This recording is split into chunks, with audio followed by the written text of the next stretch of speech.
नागदा में महिदपुर रोड पर 31 मई को हुई लूट की रिपोर्ट फर्जी निकली। फूफा के रुपए हड़पने के लिए भतीजे ने ही लूट की झूठी कहानी गढ़ी थी। बार बार की पूछताछ में युवक की कहानी में अंतर आता गया और जब पुलिस ने कड़ाई की तो उसने अपराध कबूल कर लिया।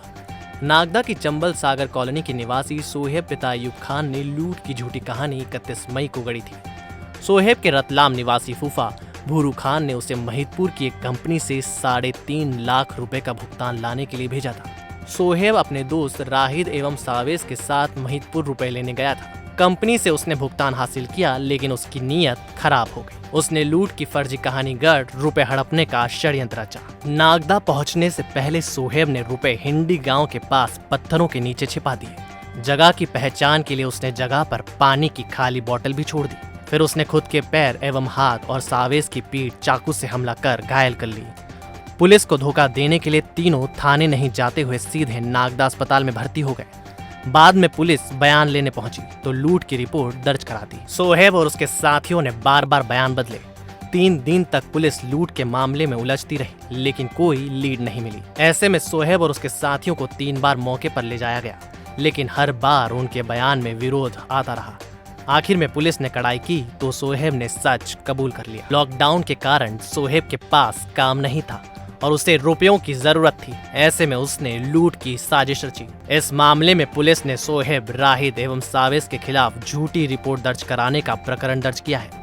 चूंकि सोहेब के फूफा भूरू खान को रुपए वापस मिल गए हैं, इसलिए उन्होंने रिपोर्ट दर्ज नहीं कराई। और हमारे द्वारा जो भौतिक साक्ष्य और जो घटनास्थल का निरीक्षण वगैरह बारीकी से किया गया और निरीक्षण करने के बाद कायम होने के बाद अपराध की विवेचना की गई। विवेचना के दौरान थाना प्रभारी नागदा श्यामचंद शर्मा जी, इनकी टीम नागदा की, इनकी टीम के द्वारा बना करके अलग अलग महिदपुर में भेजा गया, जहां से ये लोग 3.5 लाख रुपए लेकर रवाना हुए थे।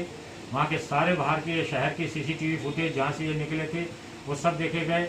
नागदा और महिदपुर के रोड के बीच में भी सीसीटीवी कैमरे लगे थे, उनको भी दिखवाया गया और कुछ तकनीकी साक्ष्य भी एकत्र की गई टेलीफोन नंबरों से। और कुल मिला के 3 दिन हम लोग विवेचना करते रहे और टीआई साहब ने फिर ये पाया कि कुछ समझ में नहीं आ रहा। फिर हमने यहाँ पे बैठ के थाने में समीक्षा करी, टीआई साहब मैंने।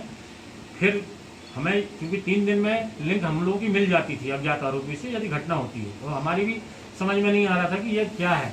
फिर फरियादी को बुलाया टीआई साहब ने, उनसे फिर पूछताछ करी, फिर घटनास्थल लेके गए तो थोड़ा सा उन्होंने फिर बताने में चेंज रहा, तो थोड़ा सा इनको शक हुआ। फिर उसके आधार पर फिर गहन अध्ययन करा, फिर बातचीत करी, फिर भी समझ में नहीं आया तो फिर फरियादी को बुलाया। फिर फरियादी को तीसरी बार घटनास्थल पर लेके गए। तो मतलब कुल मिला के ये हो रहा था कि अज्ञात आरोपी द्वारा यदि ये घटना की जाती तो हमारी कहीं ना कहीं लिंक मिल जाती इस 4-5 दिन में। लिंक नहीं मिल रही थी तो हमारा शक और बढ़ा और फरियादी जैसे बदले बाहर अलग अलग समय पे, बदलने पे से फिर और शक दूर सही हुआ।